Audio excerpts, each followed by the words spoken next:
Ahí se ve. Sí. Hoy vamos a arrancar con un temita nuevo que lo vamos a dividir en dos clases consecutivas, que es el tema de la línea de transmisión. Es una aplicación de la onda electromagnética que vimos hasta ahora.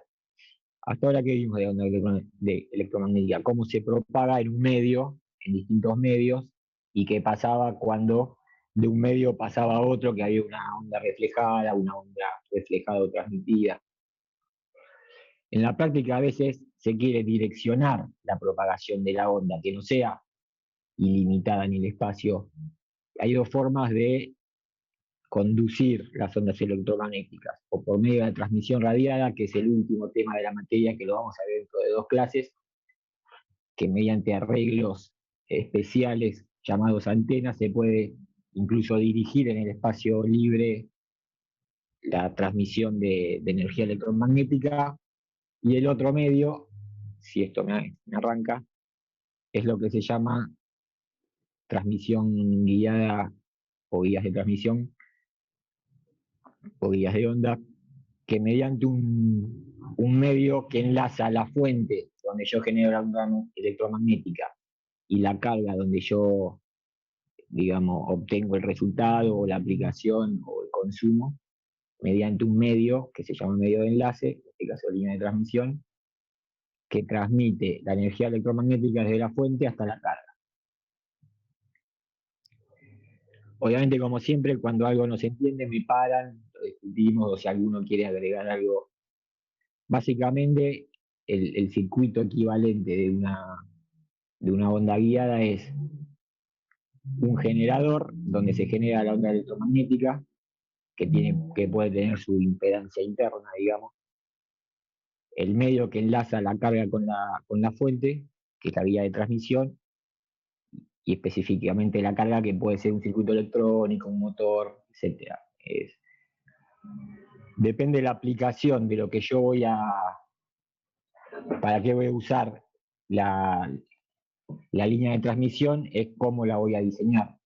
Si yo, digamos, si el objetivo es transmitir potencia electromagnética, la base de diseño va a ser minimizar las pérdidas para que la potencia generada llegue lo máximo posible a la carga.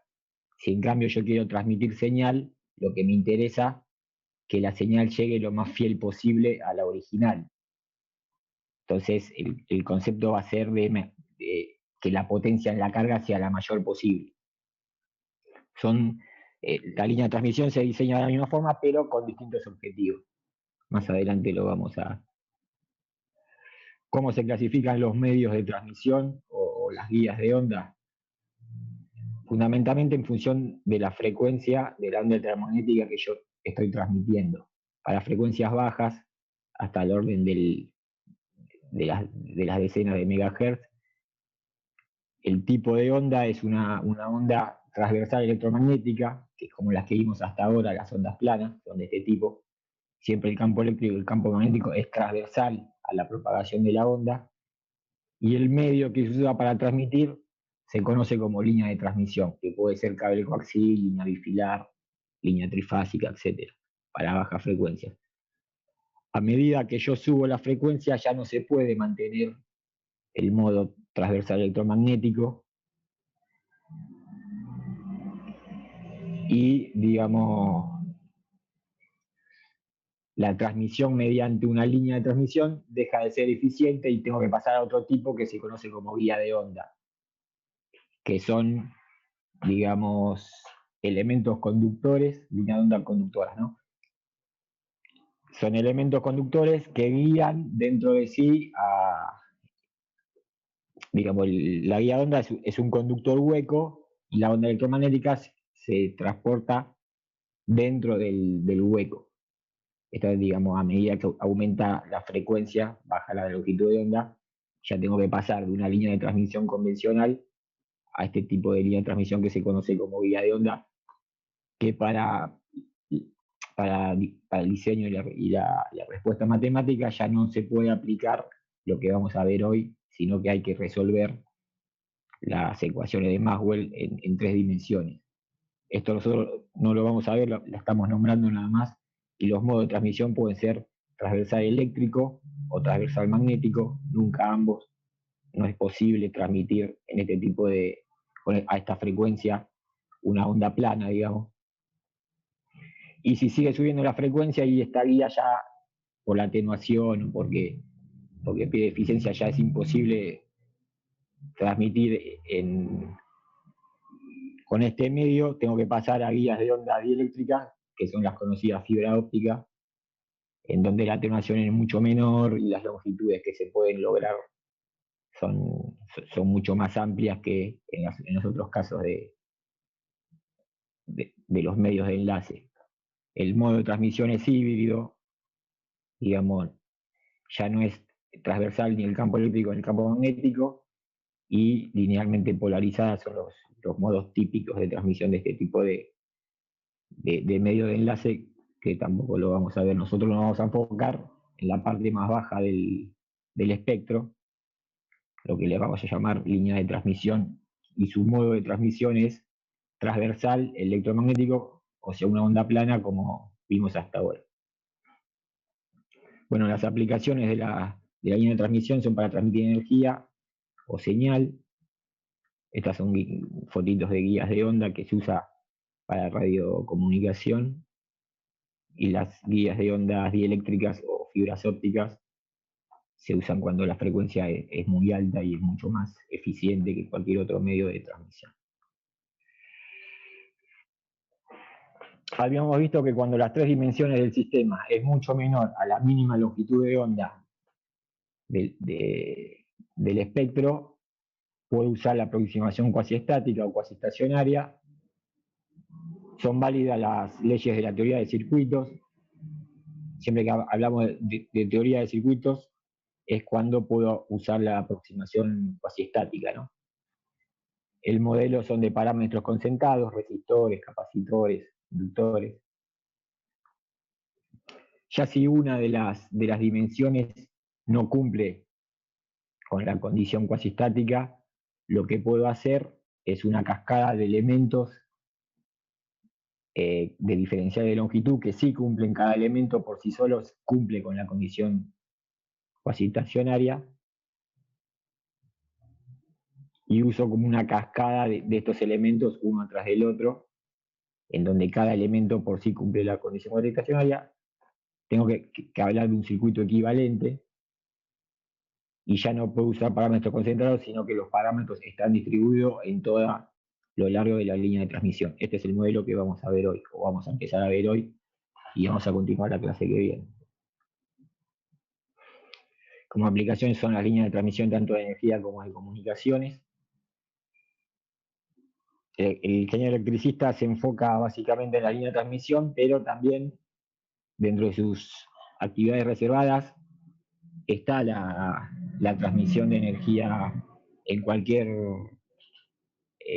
valor de frecuencia, así que digamos, tiene que estar familiarizado con líneas de transmisión, ya sea para discutir con el especialista en comunicación o telecomunicaciones, o directamente para encargarse de la comunicación, de la teleprotección, etc. Y si dos de las dimensiones no cumplen con la aproximación cuasiestacionaria o cuasiestática, no me queda otra que usar el modelo completo de campo, resolver las ecuaciones de Maxwell en tres dimensiones, y es lo que se utiliza, por ejemplo, como aplicación las antenas, los circuitos de microondas. Parte de esto vamos a ver en la última clase dentro de un par de semanas.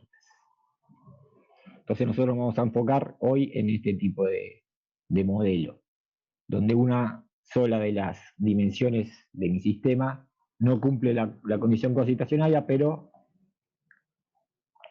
si yo lo divido en elementos diferenciales que sí cumplen la condición cuasitacionaria, puedo llegar a resolver el problema como una cascada de elementos uno atrás del otro. Por ejemplo, tengo la línea de transmisión, la divido en tantas partes como corresponda, de modo tal que cada incremento, digamos, cada diferencial de longitud cumpla con la condición cuasiestacionaria. Cada elemento de longitud lo voy a modelar como un cuadripolo, conectado en cascada, uno a continuación del otro, y cada cuadripolo diferencial va a tener un circuito equivalente que tienen básicamente una resistencia por unidad de longitud, una inductancia por unidad de longitud, una conductividad por unidad de longitud y una capacitancia por unidad de longitud, que ahora vamos a ver, digamos,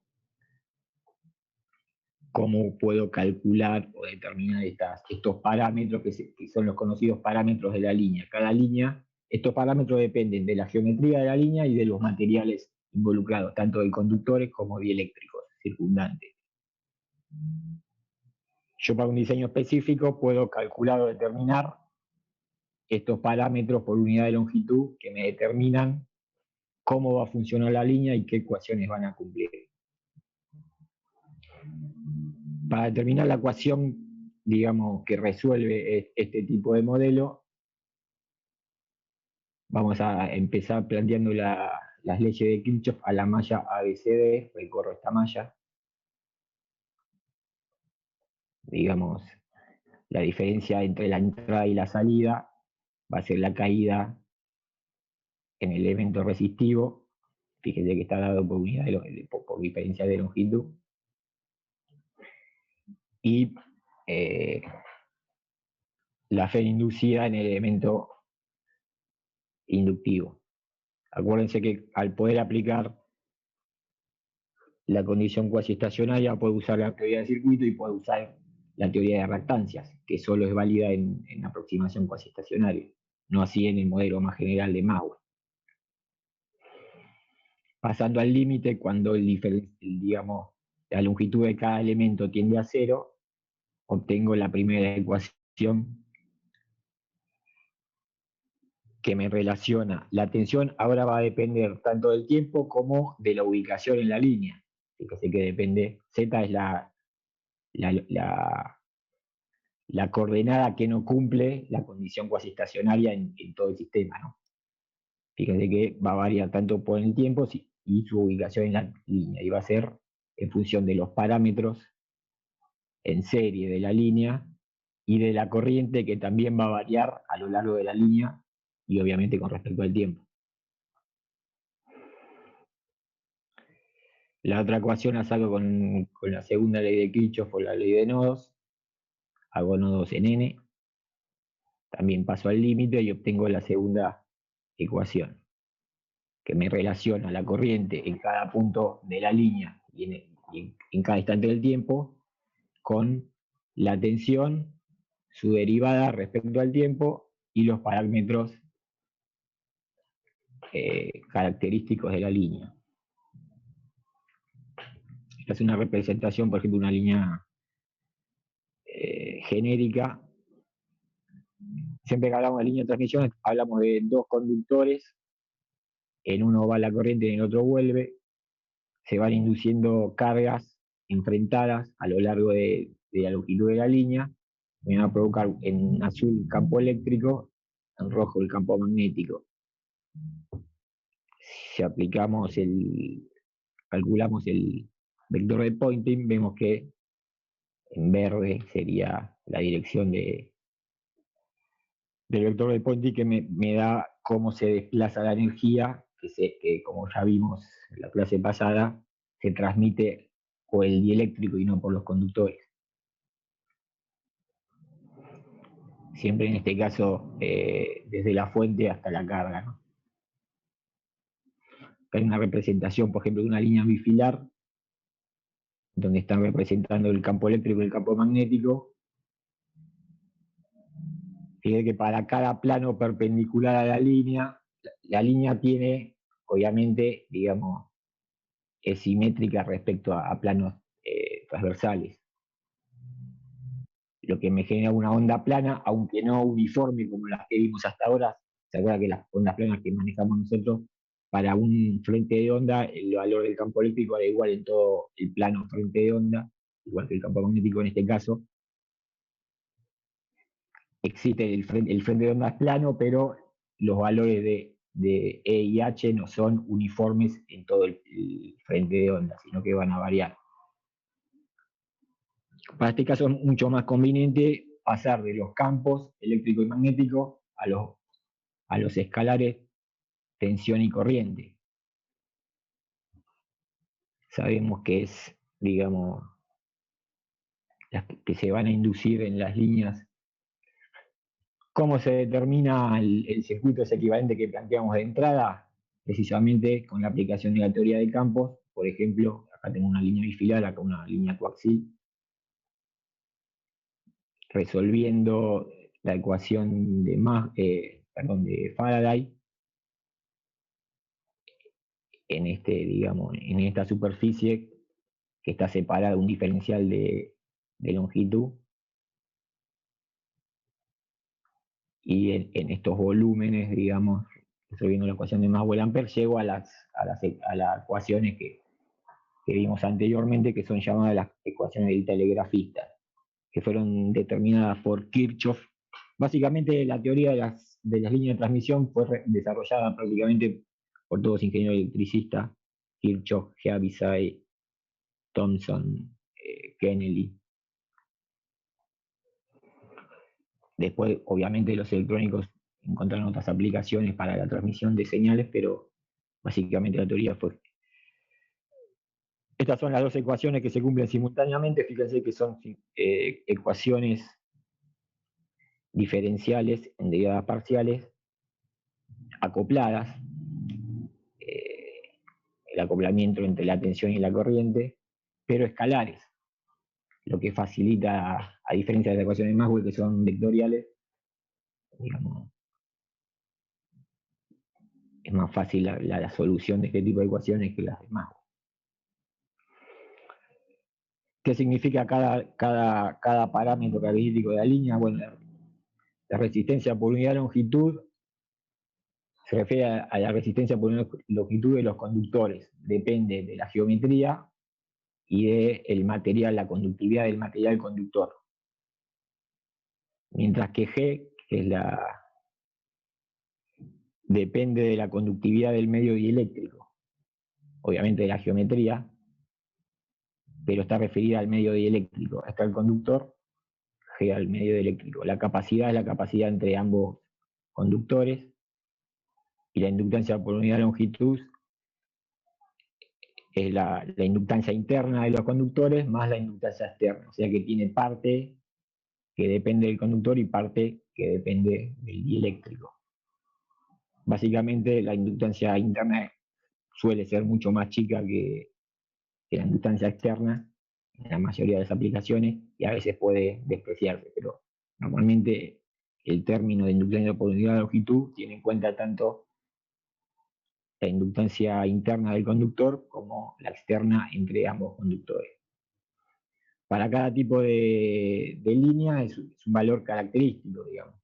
Si bien puede depender de la frecuencia, como vimos hasta ahora por el efecto película de Secta, nosotros vamos a considerar que son constantes para todas las frecuencias, que es una aproximación bastante aceptable, digamos. Las puedo determinar, por ejemplo, mediante cálculo numérico, con el FEM, etcétera, planteando una sección, y conociendo las condiciones de borde puedo calcular cuánto vale la resistencia por unidad de longitud. Tiene en cuenta el conductor donde va la corriente con el conductor que vuelve, ¿no? La inductancia, la capacitancia y la conductividad, ¿no? Acá hay algunos valores de líneas típicas, tanto de resistencia por unidad de longitud, la inductancia, la capacitancia o la conductancia por unidad de longitud. Para la línea coaxil, la línea bifilar o la de placas paralelas. Nosotros no somos mucho de usar este tipo de líneas, son más para electrónicos. Y básicamente, si yo hago para estos modelos L por C, me van a dar en función de la característica del dieléctrico. Acá mu y epsilon dependen básicamente son la permitividad magnética y eléctrica del dieléctrico, mientras que cuando yo hago G sobre C, la conductividad es del dieléctrico y el epsilon también del dieléctrico. Lo único que no se tiene en cuenta la conductividad del conductor es para el cálculo de R.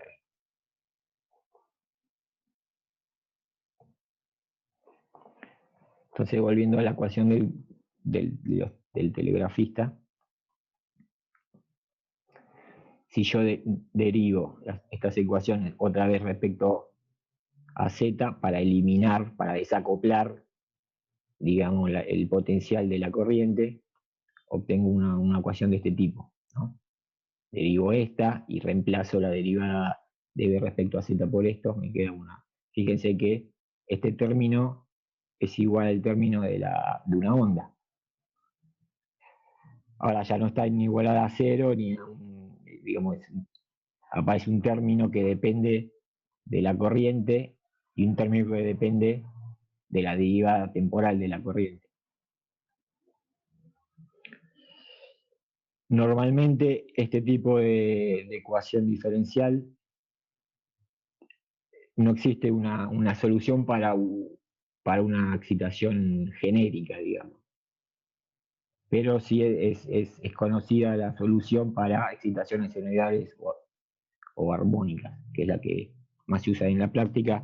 Acuérdense que si tengo una excitación que no sea armónica, siempre la puedo descomponer por la serie de Fourier en sumas, ya sea infinito numerable o infinito continuo, de series senoidales y cosenoidales. O sea que, digamos, por eso es la solución para la excitación armónica es muy útil, es la que más se usa. Bueno, pasa lo mismo con la ecuación para el potencial. Fíjense que en estas ya no están acopladas, digamos, pero es una ecuación ya de segundo orden, no lineal, etc. ¿Qué pasa para expresiones fasoriales? Si tengo excitación senoidal o cosenoidal. Como siempre, por ahora vamos a señalar los fasores con el simbolito este. Después podemos obviarlo, pero sabemos que el fasor es un número complejo, tiene un ángulo y un argumento. Y sé que el valor real del potencial multiplico al fasor por E acá falta una J, ¿no? Para J omega T y saco la parte real. Acá también. Acá ya está. Entonces la ecuación del telegrafista, se acuerda que la derivada respecto al tiempo era multiplicada por J omega. Me queda directamente que la derivada respecto a la longitud del fasor tensión es una constante por el fasor de corriente y la derivada de la corriente respecto a la longitud es una constante. Esto, fíjense que tiene unidades de impedancia por unidad de longitud. Y depende de los parámetros característicos de la línea, que dijimos que vamos a considerar constantes para toda la frecuencia, para un tipo de línea determinado. Si yo vuelvo a derivar la primera ecuación respecto a z y reemplazo, cuando derivo esto respecto a z por lo que me queda este tipo de ecuación, que ya la conocemos. La derivada segunda igualada es igual que la ecuación de onda de Helmholtz que vimos hasta ahora. En donde ahora, esto también es conocido como constante de propagación, va a depender de los parámetros característicos. Y es en general un número complejo, fíjense que es la raíz cuadrada del producto de dos números complejos. En general es otro número complejo. A la parte real le vamos a llamar constante de atenuación y a la parte imaginaria constante de fase. Exactamente igual que con la onda electromagnética.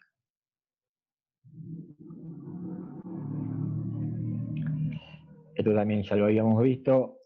la solución para este tipo de ecuación es una onda que se propaga para la z positiva superpuesta con una onda que se propaga para las z negativas, donde estos fasores es el fasor en el origen donde yo hago z igual 0, la amplitud de la onda que se propaga hacia la z positiva y la amplitud de la onda que se propaga a la z negativa. O sea que por la línea de transmisión va a haber una línea en un sentido, una onda de tensión en un sentido y una onda en un sentido inverso. Si por ejemplo a la izquierda tengo la fuente y a la derecha la carga, a la que se transmite en el sentido de la z positivo se suele conocer como incidente, y a la que va en el sentido contrario como reflejada. O sea,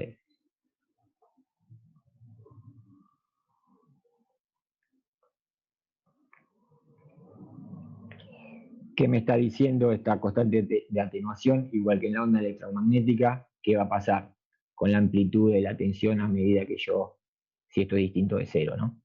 A medida que yo me muevo hacia la derecha.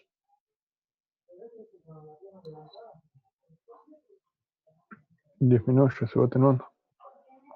Exactamente, se va atenuando exponencialmente como pasaba con la onda electromagnética. Le puedo separar, digamos, acá se ve que esta sería la amplitud, va a ir disminuyendo a medida que yo me desplazo hacia la derecha, y la fase lo que me da un cambio en la fase. Si yo quiero el valor real en cada punto y en cada instante del potencial o de la tensión, saco la parte real de esto y me queda, fíjense que tiene la misma forma, es más fácil porque es un escalar, pero tiene la misma forma que la onda electromagnética. Tiene una amplitud que se va atenuando y dentro de la fase, este sería la fase inicial, este signo menos me dice que se desplaza hacia la derecha, este signo más me dice que se desplaza hacia la izquierda. O sea que esta sería la solución para excitaciones cosenoidales de las ecuaciones del telegrafista para el potencial.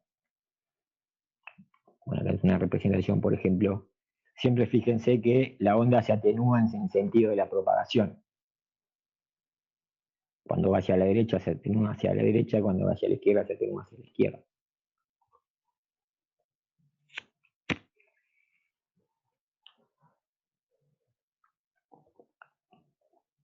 Para calcular la corriente, agarro la primera ecuación del telegrafista y despejo I.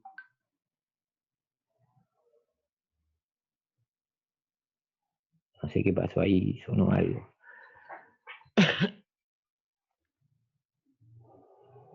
Bueno, la derivada respecto a z de esto directamente me queda gamma sobre R.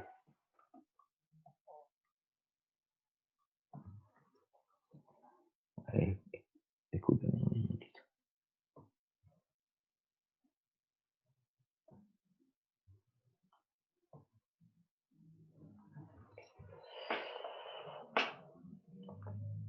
Fíjese que para la corriente,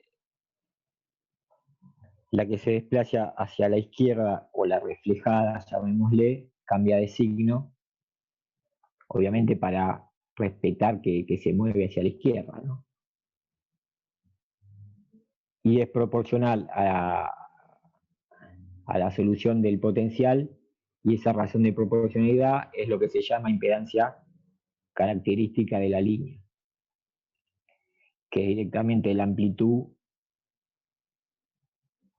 del fasor tensión dividido la amplitud del fasor corriente. Sería la inversa de esta. Si yo reemplazo gamma, acuérdense que gamma era la raíz cuadrada de R más J omega L por G más J omega C, me queda de este tipo, que en general es un número complejo también. Si no se acuerdan cómo era la raíz cuadrada de números complejos, era directamente el módulo, era la raíz cuadrada del módulo del complejo y el ángulo era el ángulo sobre 2, digamos, el argumento sobre 2. Si sacaba la raíz cuadrada, me convenía en forma exponencial. Que esta impedancia característica es propia de la línea, la unidad es el ohm, a diferencia de los parámetros característicos que es ohm por metro, por ejemplo, R, o Henry por metro, Faraday por metro, Siemens por metro. Z, si yo utilizo las unidades de esto, me da directamente en ohm. Tiene una parte real y una parte imaginaria. Es lo análogo a la impedancia característica del medio para la onda electromagnética. La diferencia que acá el ángulo puede ser negativo, digamos. Normalmente para línea de transmisión de alta tensión es ligeramente negativo, en el orden de los 5 grados, más o menos. ¿Se acuerdan que para la impedancia característica de los medios, que era la relación entre la amplitud del campo eléctrico y la amplitud del campo magnético, tenía argumento siempre positivo? Era 0 para los dieléctricos y tendía a 45 grados para los conductores, para los buenos conductores.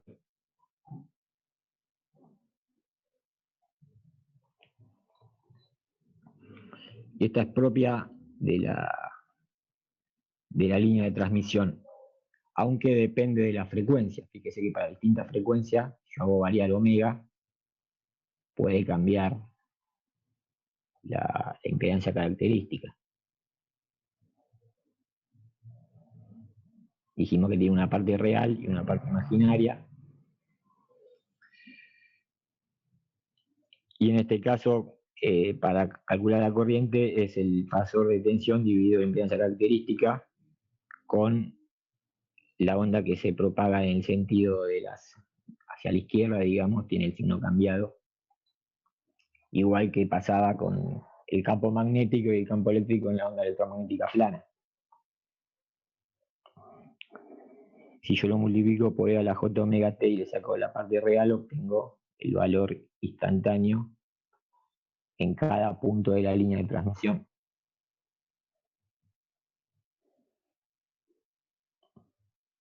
Como el Z está dividiendo, digamos, tengo que restarle la fase de la impedancia característica, tanto a la que esta sería la onda de corriente que se propaga en el sentido de la derecha, y esta sería la onda de corriente que se propaga hacia la izquierda. Fíjese que es prácticamente igual a lo que habíamos determinado para el campo magnético de una onda electromagnética plana. Ahora vamos a ver algunas características de líneas particulares. Se llama línea sin pérdida cuando la resistencia por unidad de longitud y la conductancia del dieléctrico por unidad de longitud es 0. Esto quiere decir que no tiene pérdida. Obviamente las ecuaciones son más sencillas.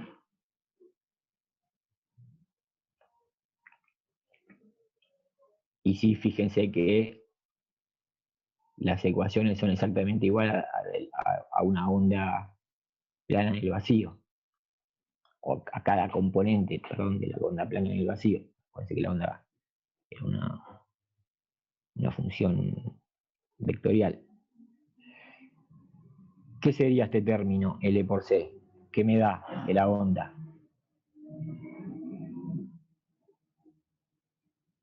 Comparándola con la onda electromagnética, ¿no? Con una componente, por ejemplo, si tiene una onda polarizada en una dirección.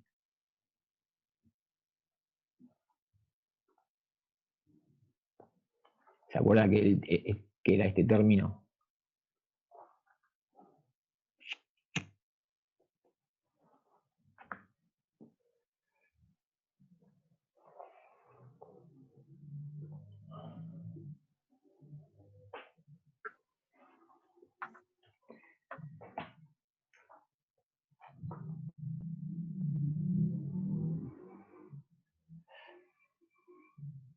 Por ejemplo, la ecuación diferencial de una onda plana polarizada, por ejemplo,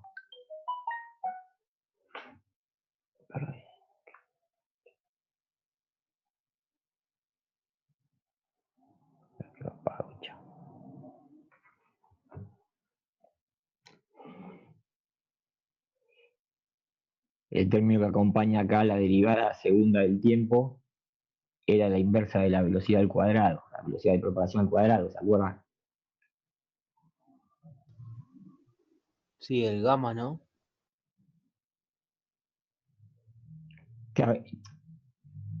No exactamente el gamma. El gamma, acuérdense que yo lo definía para excitación armónica, en este caso es una onda genérica, digamos. Esto era 1 sobre la velocidad de propagación al cuadrado, igual que la onda plana. A medida que pasa el tiempo, la perturbación se va a ir propagando hacia la derecha sin atenuarse porque no hay pérdida.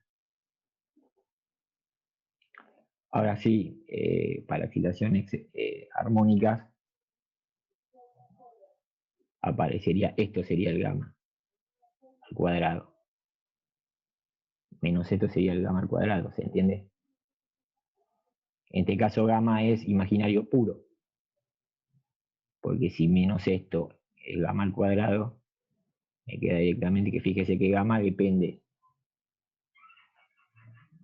de la frecuencia linealmente y de la raíz cuadrada de L por C.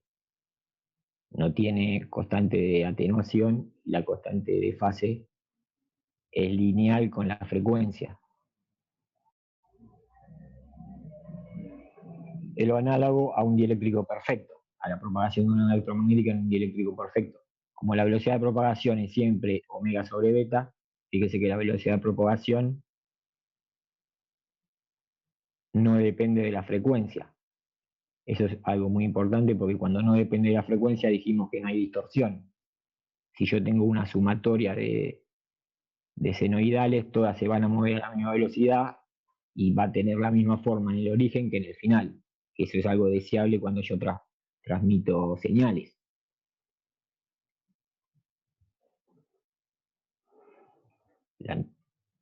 Se puede calcular la impedancia característica, es real, no tiene parte imaginaria y vale directamente la raíz cuadrada de L sobre C, donde L es la inductancia por unidad de longitud y C es la capacitancia por unidad de longitud.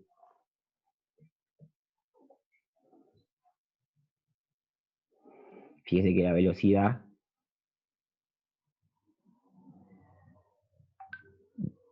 también depende de L y C, que es el término este que teníamos acá, al cuadrado.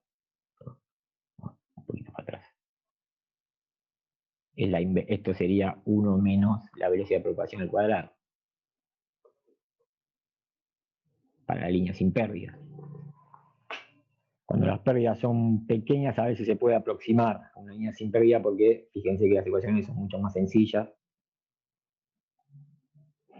Hay otro tipo de línea que se llama línea sin distorsión, que cumple la condición que la resistencia por unidad de longitud dividido la inductancia por unidad de longitud es igual a la conductividad del dieléctrico por unidad de longitud dividido la capacidad de la línea por unidad de longitud. Si yo del primer término saco L como factor común y del segundo C, agrupo, fíjense que aunque hay amortiguación, porque hay resistencia y conductividad, la constante de fase sigue siendo lineal con la frecuencia. O sea que la velocidad de propagación no va a depender de la frecuencia, por eso no tiene distorsión. Cuando en el comienzo de la línea de transmisión se quería comunicar el norte de Estados Unidos con Europa mediante líneas submarinas, siempre había problemas porque la línea le pasaban cosas raras o la señal que se quería transmitir, sobre todo por el telégrafo y esas cosas, no llegaba con la calidad que se pretendía, hasta que Heaviside descubrió este tipo de líneas y adicionando inductores en ambos extremos podía lograr que no haya distorsión en la línea, y fue un éxito de la teoría de líneas, ¿no?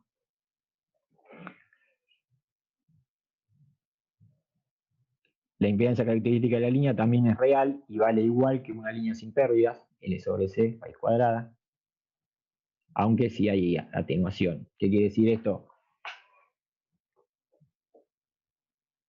Que las amplitudes de tensión y corrientes entre un extremo y el otro va a haber atenuación, pero van a tener la misma forma.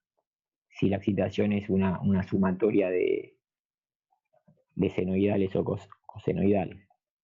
Eso es muy importante cuando yo quiero transmitir señales, no así cuando quiero transmitir potencia, porque en general los armónicos no me interesan, en realidad me perjudican en la transmisión, que si se atenúa o se pierde, no, en realidad no me perjudica para nada. Pero cuando yo quiero transmitir señal, quiero que sea lo más fiel posible la señal que ingresa a la línea de la que sale.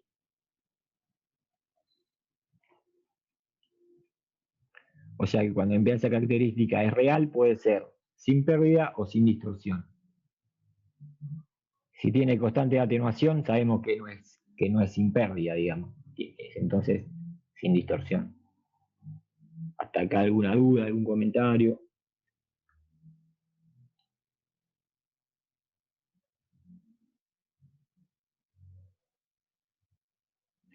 En una línea general, digamos, tanto alfa como beta va a depender no lineal con la frecuencia, y para cada frecuencia va a haber una velocidad de propagación, lo que me provoca la distorsión de la señal. ¿Qué pasa con la potencia?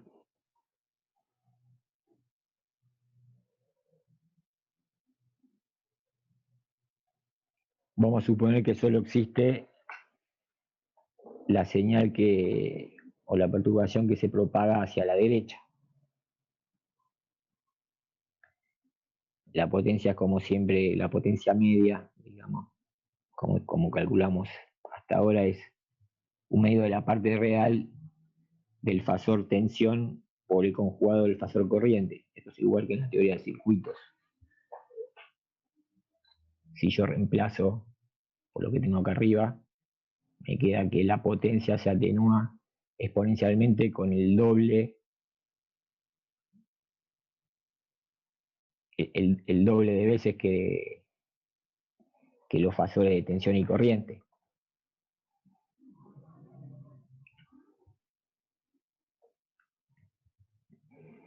O sea que puedo poner, digamos, la potencia en un punto de la línea respecto a la potencia en el origen.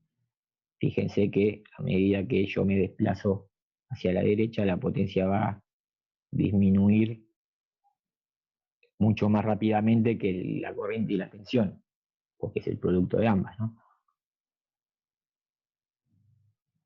Que en un grafiquito, digamos.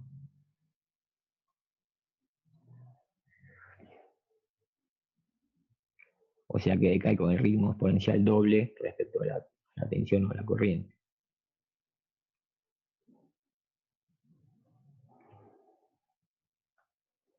Si la línea tiene una longitud finita, L, puedo ver cuánto pierdo y lo puedo dar en valor absoluto o en valor relativo, para lo que se usa como unidad el decibel, que es 10 veces el logaritmo en base de 10 de la relación de la potencia en el origen de la línea y en el final. Esta es la forma en que se da la pérdida de potencia en la línea de transmisión. Por ejemplo, 3 decibeles implica que en el final de la línea tengo la mitad que en el origen.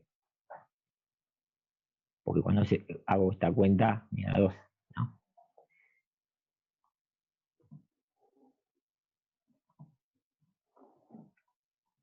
Hasta ahora vimos cómo se propagan las perturbaciones en una línea infinita.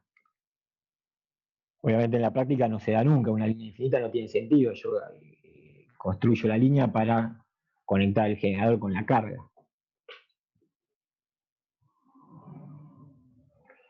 Entonces el tema es qué pasa cuando la longitud de la línea es finita y le conecto una carga en el terminal, que se conoce como línea de transmisión terminada. Terminada quiere decir que está conectada a algo, digamos. Tiene un final y está conectada a algo o puede estar en vacío, digamos.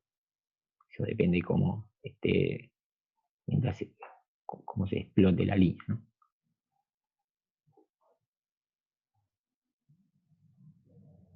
Acá tengo mi línea de transmisión, que vamos a suponer para este lado, digamos, nos interesa la longitud. Y la termino con una impedancia característica, con una impedancia Z de carga, ZL. Voy a poner mi referencia de Z en los bornes de la carga, o sea que para este lado va a ser menos Z. Y sé cuánto vale los fasores de tensión y de corriente en cada punto de la línea. Obviamente en este punto va a valer la incidente más la reflejada y la corriente va a ser la corriente incidente más la corriente reflejada. Fíjese que yo para caracterizar una línea tengo la impedancia característica y la constante de propagación. Con estos dos datos puedo obtener los parámetros característicos R, L, G y C y viceversa, ¿no?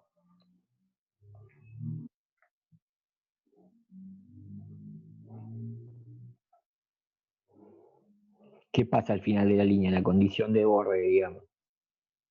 En la condición de borde, en este caso, tiene que ser que la tensión en la carga tiene que ser igual a la impedancia de la carga por la corriente de carga.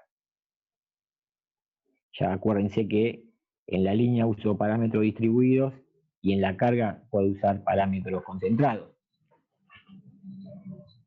porque no hay impedimento de usar la aproximación cuasi estacionaria. Resolviendo el sistema de ecuaciones, obtengo que la relación entre la amplitud de la onda reflejada con la onda incidente tiene este valor. Fíjense que es muy parecido al coeficiente de reflexión de la onda electromagnética, donde ZL es el valor de la impedancia de carga, Z0 es el valor de la impedancia característica de la línea, y gamma L es el coeficiente de reflexión de la carga L. ¿Cuándo no tengo reflexión o onda reflejada? Cuando este valor va a ser cero, digo, viendo la ecuación.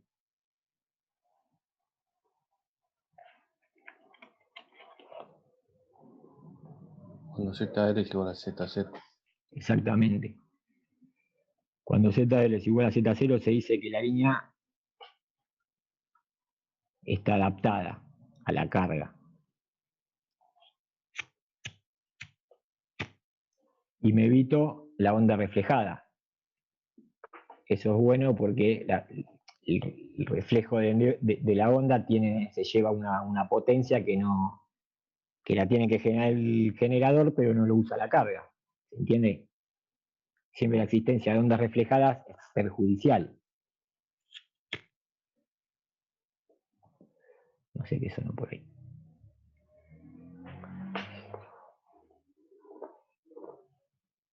Entonces, si yo quiero conocer, obviamente en un punto Z de la línea va a ser la superposición de la onda incidente con la onda reflejada, que está dada por el coeficiente de reflexión.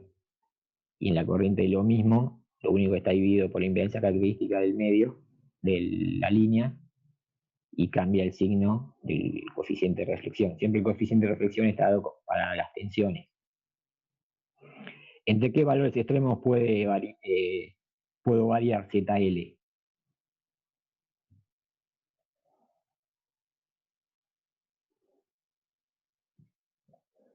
ZL es la impedancia de la carga.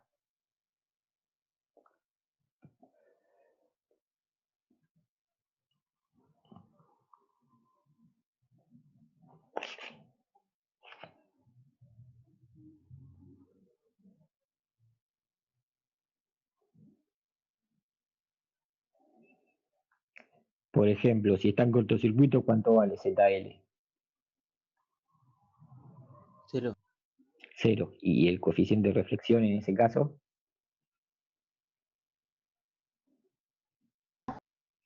1. menos 1, ¿no? Si esto vale 0, me queda Ah, sí, menos sí. Z0 sería menos 1.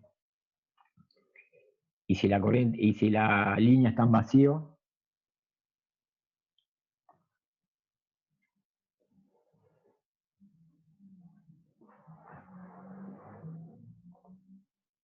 Infinito y da 1.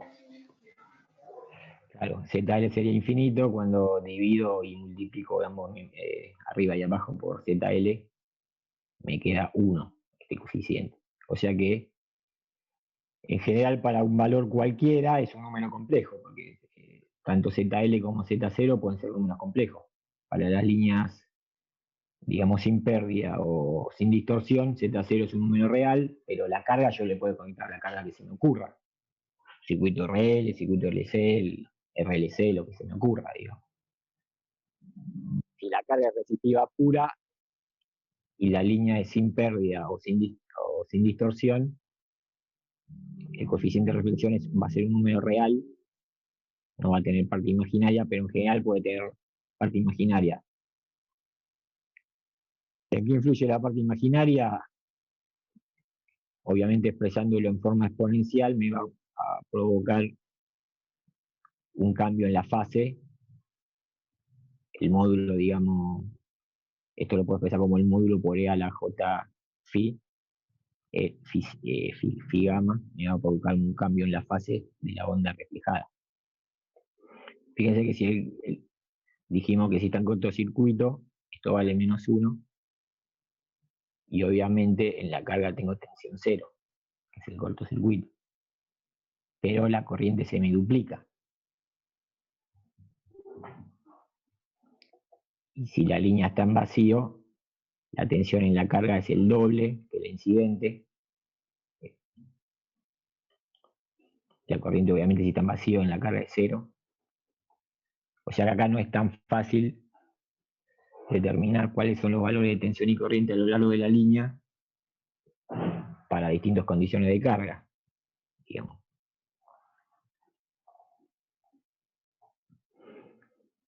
Lo ideal es que la línea esté adaptada porque me evito la reflexión. Lo que pasa que esto, para sistemas de potencia, es prácticamente imposible.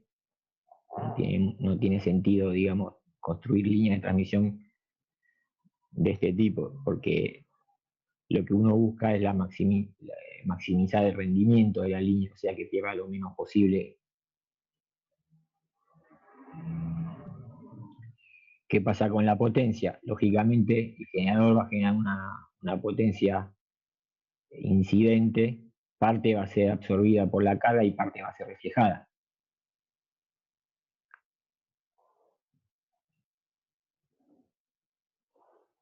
¿Cuánto vale esa parte reflejada?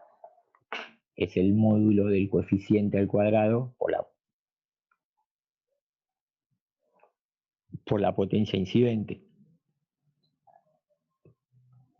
Fíjese que a medida que sube, dijimos que este puede estar entre menos 1 y 1, digamos, su módulo va a estar entre 0 y 1. 0 para la línea adaptada y 1 para línea en vacío o un cortocircuito. Lo que me provoca que parte de la energía se refleje, con lo que pierdo el rendimiento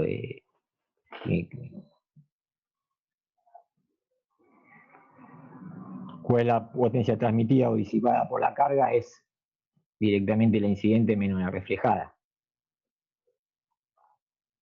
Vamos a hacer por ejemplo, vamos a hacer un problemita. Tengo una línea de transmisión sin pérdidas, o sea que la impedancia característica de 50 ohm es un número real, digamos, no tiene parte imaginaria, y alimento una carga. En este caso, ¿qué tipo de carga es?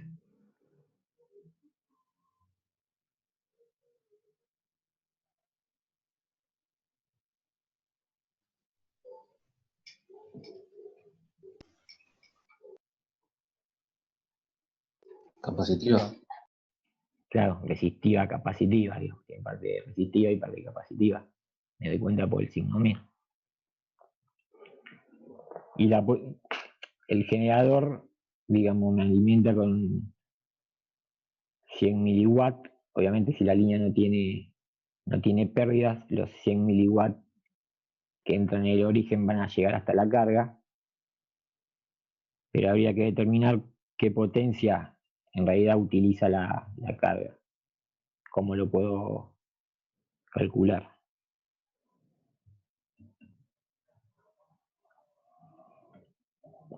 Primero tengo que obtener cuánto vale el coeficiente de reflexión.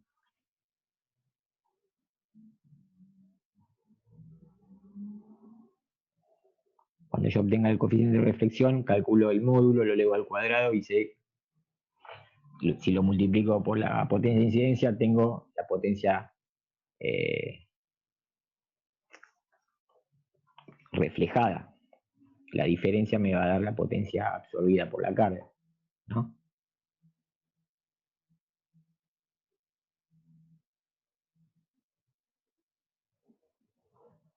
En este caso, fíjese que el coeficiente de reflexión es complejo. El módulo al cuadrado vale 0,36, o sea que de los 100 miliwatts, 36 vuelven y solo 64 son absorbidos por la carga. El rendimiento sería del 64%, por ejemplo, en este caso de que ese inconveniente me lo da que la línea no está adaptada porque la impedancia característica de la línea no coincide con la carga.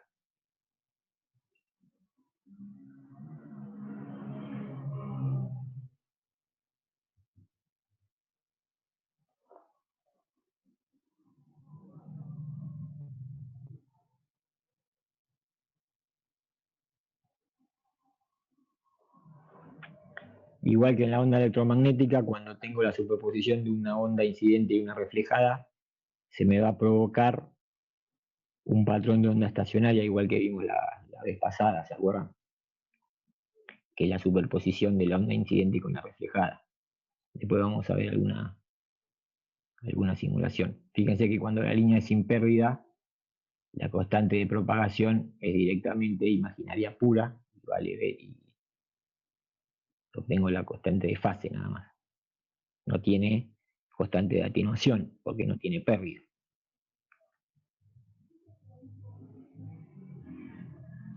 Por ejemplo, si la línea está terminada en un cortocircuito, acá está reflejada la tensión a lo largo de la línea. Hay puntos, se forma una onda estacionaria, digamos, esta es la amplitud de la tensión en cada punto de la línea. Hay puntos en donde la amplitud es el doble de la del generador. Esto puede ser muy peligroso, digamos, para ciertas líneas. O si la línea va a funcionar de esta forma, lo tengo que estar contemplado en el diseño, que no se pinche el dieléctrico si llega a ponerse en cortocircuito la carga, ¿se entiende? Porque la constante o el coeficiente de reflexión vale -1. Fíjese que hay puntos de la línea que siempre que son nodos que tienen tensión 0, y puntos en donde la amplitud puede llegar a ser el doble de la tensión del generador. Normalmente en líneas de transmisión nunca se usan líneas tan largas, digamos. Ya cuando es prohibitivo, digamos, tener líneas de un cuarto de la longitud de onda. Acuérdense que para líneas en el aire la longitud de onda vale 6.000 kilómetros. Un cuarto sería 1.500 kilómetros. Si tengo líneas mayor a 1.500 kilómetros, normalmente es una complicación. Se suele dividir ese tipo de línea. Poner una subestación en el medio, digamos. ¿Qué pasa si están vacíos? También hay puntos, por ejemplo, en el final de la línea, donde la amplitud de de la tensión es el doble que el de la del generador, y puntos que son nodos donde el potencial es nulo.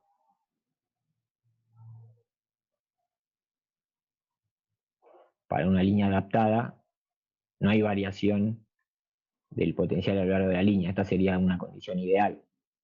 Se ve que en toda la línea la amplitud máxima es siempre la misma, igual a la del generador, porque el coeficiente de reflexión vale 0. Y para una carga arbitraria tiene una forma, digamos, donde hay valores donde el potencial es mínimo y valores donde el potencial es máximo a lo largo de la línea.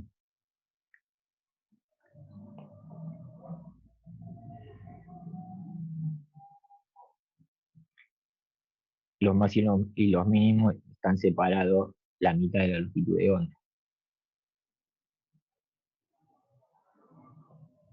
Bueno, acá quedó medio. Perdón. Después arreglamos eso.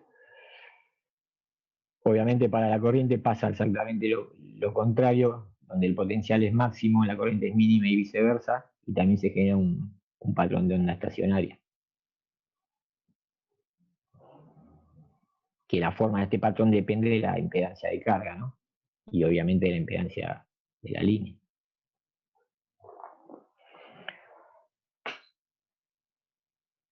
Por ejemplo, que tengamos dos líneas, una a continuación de otra. Esta, por ejemplo, puede ser que cambie la sección o que cambie el tipo de línea. Acá, por ejemplo, una línea aérea y acá un cable subterráneo, o viceversa. Como cambia la impedancia característica, Z02 es distinto a Z01, en la unión de las líneas de transmisión, ver un reflejo.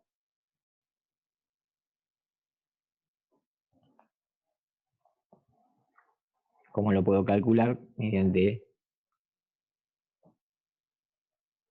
calcular el coeficiente de reflexión ahora de una línea respecto a la otra.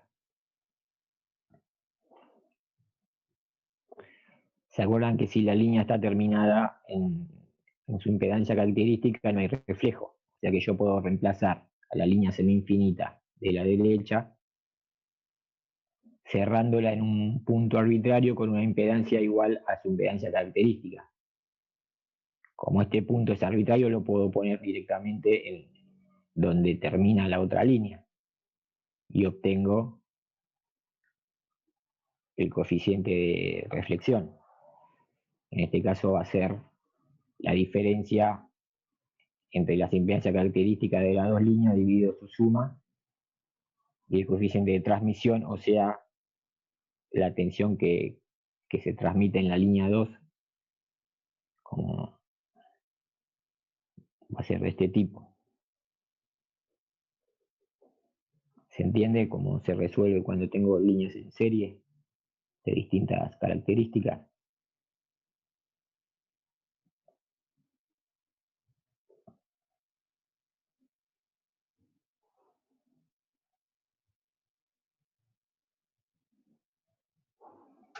Sí, sí.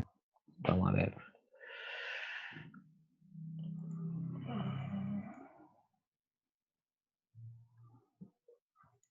Vamos a ver Acá, por ejemplo, tengo una línea terminada en una Z, la línea sin pérdida y la Z de carga resistiva pura. Por ejemplo, una línea de 50 ohms terminada en una resistencia de 15 ohms. Esta es la distribución de la tensión a lo largo de la línea. Acá está a lo largo de la línea, en este caso es una línea cuya longitud son 2 veces la longitud de onda, esto está la longitud de onda. A medida que pasa el tiempo, la onda incidente se mueve hacia la derecha.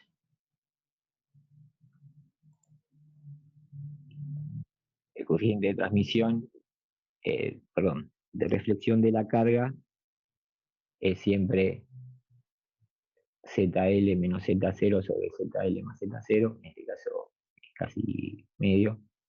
Si yo dibujo la onda Fíjese que la onda reflejada se mueve hacia la izquierda. Como vale la superposición, es la onda real que existe en la línea. Fíjese que si bien en cada punto, si yo pongo por ejemplo un osciloscopio en cada punto, obtengo la suma de dos senoidales es otra senoidal, pero la amplitud máxima en cada punto va a variar. Yo puedo dibujar, digamos, fíjese que vamos a apagar esto. Hay valores donde la amplitud es mínima, por ejemplo acá, y acá, y acá, valores donde la amplitud es máxima. Puede ser, digamos, en este caso varía entre 0,5 y 1,5. Si yo no lo tuve en cuenta en el diseño, puede ser que con este valor de tensión me pinche el dieléctrico. ¿Qué pasa si está en cortocircuito? Obviamente se genera una onda estacionaria. Fíjese que hay nodos fijos en el espacio en donde la tensión no varía, es siempre cero, y valores donde la amplitud es máxima y llega hasta 2 veces la tensión de la onda incidente. Si esto es, vamos a hacer en vacío, vamos a poner algo muy grande.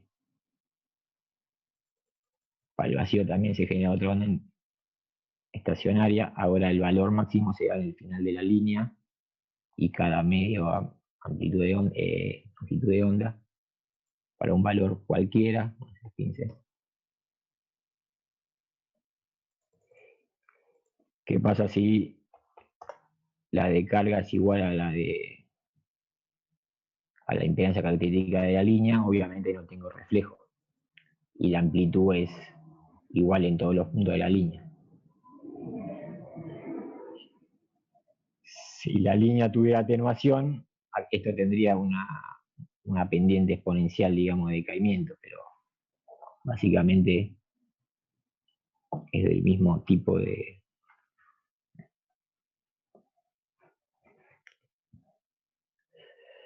Hasta ahora vimos qué pasa en la línea con la onda incidente y reflejada. La semana que viene no nos va a importar qué pasa en el medio de la línea, sino qué pasa entre los extremos, la tensión en el origen y la tensión en el final. Es otra forma de analizar la línea de transmisión. Y vamos a ver qué pasa cuando le ponemos un generador real y una carga, y me interesa únicamente la corriente y la tensión en el origen y la corriente y la tensión en el extremo. Obviamente voy a utilizar la teoría de cuadripolos y vamos a encontrar el circuito equivalente de la línea de transmisión, que es la que mayoritariamente usa el ingeniero electricista. Obviamente puedo pasar de un modelo al otro y saber qué pasa en el medio de la línea. Para eso tengo que conocer, digamos, las amplitudes de la onda incidente y la reflejada. En cambio, la semana que viene vamos a ver únicamente como en cada punto de la línea la corriente es senoidal. Vamos a ver el fasor en la entrada y el fasor en la salida, tanto de corriente como de tensión. ¿Alguna duda, algún comentario que quieran hacer?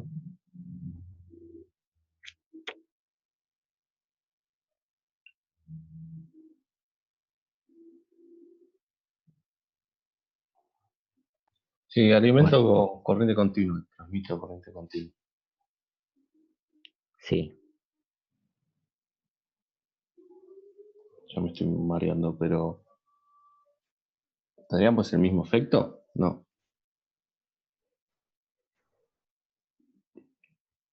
Hasta ahora estamos viendo, digamos, el estado estacionario, sin considerar el transitorio. La semana que viene vamos a ver también la parte de transitorio y es mucho más sencillo con corriente continua. En corriente continua, digamos, el omega vale 0 y hay una analogía entre la teoría de línea de transmisión para corriente alterna y corriente continua. Obviamente tenés un decaimiento por la resistencia del cable, etc. Ahora, si vos consigan una alimentación en corriente continua durante el transitorio, es otro tema, que lo vamos a ver la semana que viene. No sé si esa era la pregunta. Se puede Ni usar las la a- misma teoría, digamos. El tema que como omega vale 0, directamente, por ejemplo, la impedancia característica te quedaría la raíz cuadrada de R sobre G. Y la constante de propagación ya no tiene constante de fase y tiene solamente atenuación. La constante de fase de propagación sería real pura, digamos.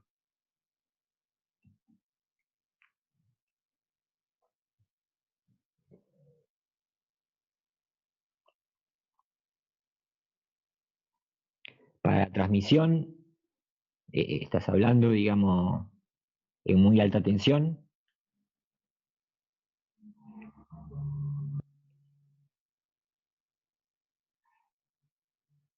Básicamente la ventaja es que necesitas un solo hilo, porque haces el retorno por tierra. El tema que tenés que rectificar de un lado y ondular del otro, porque la aplicación, digamos, la corriente alterna es mucho más útil por la generación de campos rotantes, como vieron en máquinas, por ejemplo.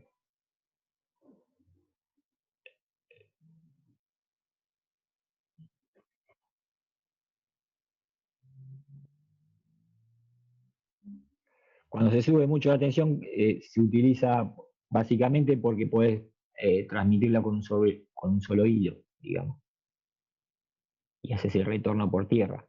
En cambio, normalmente la línea de transmisión son trifásicas y necesitas por lo menos 3 hilos. ¿Se entiende? En Argentina todavía no hay líneas de extra alta tensión continua, pero sí, por ejemplo, Brasil, Rusia, Estados Unidos, tiene China. Estamos hablando de que las tensiones llegan a ser de 1.000.000 de volt, por ejemplo. Ya la tecnología para manejar esas tensiones tiene el inconveniente que la maniobra en corriente continua es mucho más complicada porque nunca pasa por cero. Eso ya lo van a ver cuando vean la tecnología de interruptores, pero es mucho más fácil interrumpir una corriente alterna porque en un momento pasa por cero que una corriente continua.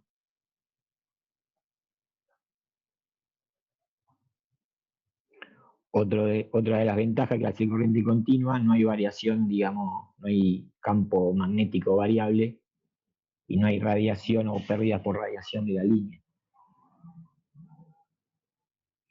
En una línea muy larga de corriente tenua vendría a ser como una antena. Eso lo vamos a ver cuando veamos la parte de cómo se generan las ondas electromagnéticas. Una línea de corriente alterna es básicamente una antena que pierde energía radiando digamos, con lo que vimos del teorema de Poynting. Sabemos que si cerramos la línea en un volumen imaginario, la potencia que sale sería la potencia radiada, tiene que ser igual a la que se consume en efecto Joule y a la que se acumula. En la línea de corriente continua no habría potencia que se radie.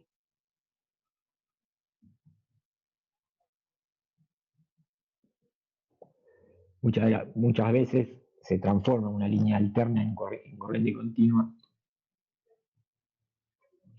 Hay varios proyectos de ese tipo para el sur. Se usa cuando las distancias son muy largas. Acuérdense que si la longitud de la línea llega a ser un cuarto de longitud de onda, la diferencia de fase entre entre extremos es de 90 grados eléctricos, o sea que cuando una es máxima la otra es mínima y se provoca ese fenómeno que se puede duplicar la tensión y todas esas cosas que son bastante peligrosas para la línea de transmisión. Por eso también esa es una ventaja que no tienen las líneas de continua. Únicamente la línea continua tienen pérdidas por caída de tensión. Y al poder usarse tensiones extremadamente altas, las corrientes son menores y tenemos menos caída de tensión, menos pérdidas, etc. Pero tenés el inconveniente que tenés que manejar tecnología de extra alta tensión, sobre todo para la rectificación y la ondulación en ambos extremos. No puedo usar, por ejemplo, transformadores en corriente continua porque no puedo transformar tensión tan fácil como en corriente alterna. Tengo que ondular y después recién poder modificar la tensión. Claro, es interesante si alguno, bueno, ahora no se puede viajar mucho, pero anda por Cataratas, si quiere ir a Itaipú, que es una de las centrales, hasta que los chinos hicieron su central de Tres Gargantas, era la central hidroeléctrica más grande del mundo, y cerca de ahí hay una subestación de corriente continua, creo que en 600 y pico de kilovolt, y la visita de ese tipo de centrales es bastante interesante, sobre todo la visita técnica, si la pueden conseguir. Argentina todavía no tiene ninguna línea en corriente continua, pero están en proyecto, digamos, sobre todo se usa en países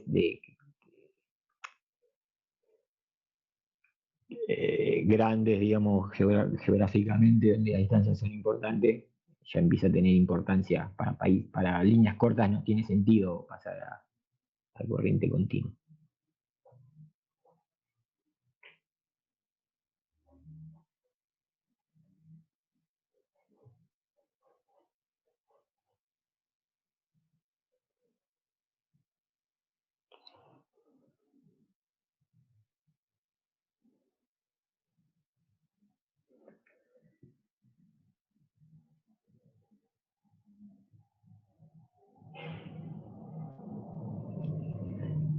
La semana que viene vamos a ver, digamos, el circuito equivalente de la línea de transmisión y una introducción a los fenómenos transitorios en línea de transmisión.